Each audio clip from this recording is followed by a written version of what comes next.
Hello everyone. आज आपण मळलेल्या पिठाची किंवा तुम्ही असं म्हणू शकता की जेव्हा आपण चपाती करण्यासाठी पीठ भिजवतो तेव्हा आपलं थोडंसं पीठ शिल्लक राहतं, तेव्हा त्या पिठापासून आपण नवीन रेसिपी बनवणार आहोत, जी की लहानांपासून मोठ्यांपर्यंत आवडेल अशी ही रेसिपी आहे. ही रेसिपी तुम्ही कधीच बघितली नसेल. या रेसिपीसाठी सगळ्यात पहिल्यांदा आपल्याला एक कांदा चिरून घ्यायचा आहे. त्याच्यानंतर पिकलेला अर्धा टोमॅटो घ्यायचा आहे आणि ते मिक्सरच्या भांड्यामध्ये घालून घ्यायचा आहे. त्याची छान अशी आपल्याला पेस्ट बनवून घ्यायची आहे. ही पेस्ट बनवताना तुम्ही यामध्ये पाणीसुद्धा घालू शकता आणि जर नाही घातलं तरीही चालेल, कारण यामध्ये आपण टोमॅटो घातलेला आहे. सो छान अशी याची आपल्याला एक पेस्ट बनवून घ्यायची आहे. इथे एक आपल्याला मोठं ताट घ्यायचं आहे आणि या ताटामध्ये आपल्याला 1 कप गव्हाचं पीठ घ्यायचं आहे. जर तुमच्याकडे सकाळची कणिक शिल्लक राहिलेली असेल तर तुम्हाला ही प्रोसिजर करावी लागणार नाही, आणि जर तुमच्याकडे सकाळचं पीठ शिल्लक नसेल तर तुम्हाला ही प्रोसिजर करावी लागेल. 1 कप गव्हाचं पीठ घ्यायचं आहे, थोडंसं तेल घालायचं आणि चवीनुसार मीठ घालायचं आहे. आणि आता हे छान असं मिक्स करून झाल्यानंतर यामध्ये थोडं पाणी घालत हे पीठ आपल्याला मळून घ्यायचं आहे. आणि जर तुमच्याकडे सकाळचं मळलेलं पीठ असेल तर त्यामध्ये तुम्ही फक्त थोडंसं तेल आणि थोडंसं मीठ घालून ते परत एकदा मळून घ्यायचं आहे. अशा प्रकारे आपलं आता हे पीठ मळून झालेलं आहे. सो आता हे आपण साईडला ठेवून घेणार आहोत. याच्यानंतर एका पॅनमध्ये आपल्याला 3 चमचे तेल घ्यायचं आहे. इथे तुम्ही बटर किंवा तूपसुद्धा वापरू शकता जर तुम्हाला आवडत असेल तर. याच्यानंतर आपल्याला खडा मसाला घालायचा आहे आणि या खड्या मसाल्यामध्ये जिरे, मोहरी, तुमच्याकडे जो अवेलेबल असेल, दालचिनी, लवंग तो घालू शकता. खडा मसाला फ्राय झाल्यानंतर त्यामध्ये आपल्याला एक बारीक चिरलेला कांदा घालायचा आहे आणि हा कांदा आपल्याला या मसाल्यामध्ये छान असा फ्राय करून घ्यायचा आहे. व्हिडिओ आवडत असेल तर व्हिडिओ लाईक करा आणि जर तुम्ही चॅनलवर नवीन असाल तर चॅनलला सबस्क्राईब करा, जेणेकरून येणाऱ्या नवनवीन व्हिडिओचे अपडेट तुम्हाला लगेच मिळतील. याच्यानंतर आपण जी सुरुवातीला पेस्ट तयार केली होती टोमॅटोची, ती पेस्ट आपल्याला यामध्ये घालून घ्यायची आहे. इथे लक्षात ठेवा, जेव्हा तुमचा कांदा छान असा फ्राय होतो तेव्हाच तुम्हाला ही पेस्ट यामध्ये घालायची आहे. ही पेस्ट आपल्याला तेल सुटेपर्यंत फ्राय करायची आहे, म्हणजेच या पेस्टमध्ये जे काही पाणी आहे ते सगळं आपलं निघून गेलं पाहिजे आणि तेलकट अशी आपली सुट्टी पेस्ट तयार झाली पाहिजे. याच्यानंतर एका बाउलमध्ये आपल्याला इथं 1 कप मेथी घ्यायची आहे. अर्धा चमचा हळद घालायची या मेथीमध्येच. त्याच्यानंतर 1 चमचा लाल तिखट घालायचा आहे, जे आपण रोज घरात यूज करतो लाल तिखट. चवीनुसार मीठ घालायचं आणि 1 चमचा आपल्याला इथे गरम मसाला घालायचा आहे आणि अर्धा कप पाणी घालायचं आहे. हे जे सगळे मसाले आपले घालून झालेले आहेत हे छान असे आता मिक्स करायचे या मेथीमध्ये. तुम्हाला ही नवीन इंटरेस्टिंग वाटत असेल, पण खूप छान याची चव लागते. सो ही रेसिपी एकदा नक्की घरी ट्राय करा, आपल्या फॅमिलीला खाऊ घाला आणि मग मला कमेंटमध्ये सांगा की कशी झाली होती. सो अशा प्रकारे हे बॅटर आपलं तयार झालेलं आहे. याच्यानंतर आपण जो मसाला तयार केलेला आहे तो या पॅनमध्ये घालून घ्यायचा आहे, ज्यामध्ये आपण कांदा आणि टोमॅटोची पेस्ट घातली होती.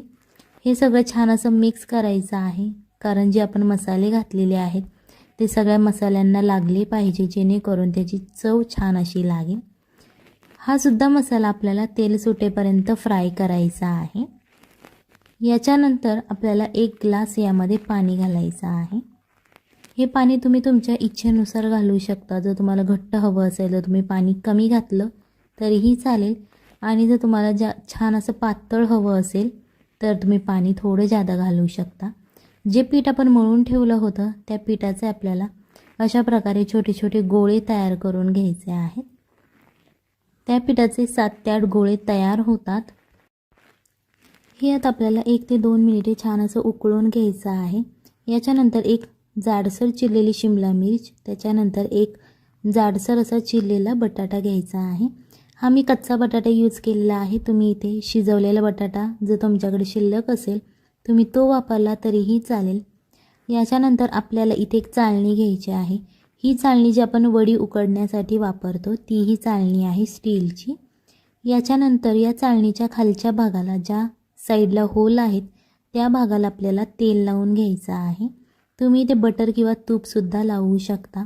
याच्यानंतर आपण ज्या चपातीच्या पिठाचा गोळा केला होता तो याच्यावरती ठेवायचा आहे आणि लाटण्याच्या मदतीने आपल्याला तो लाटून घ्यायचा आहे. जास्त जाडही नाही लाटायचं आणि जास्त पातळही नाही लाटायचं. मीडियम असं लाटून झाल्यानंतर यामध्ये आपल्याला मेथीची पानं ठेवायची आहेत. फक्त आपल्याला मेथीची पानं घ्यायची आहेत. यामध्ये देठांचा अजिबात आपल्याला उपयोग करायचा नाही. आणि अशा प्रकारे ती पानं मध्यभागी अशी दाबत त्याचा आपल्याला एक गोळा तयार करून घ्यायचा आहे.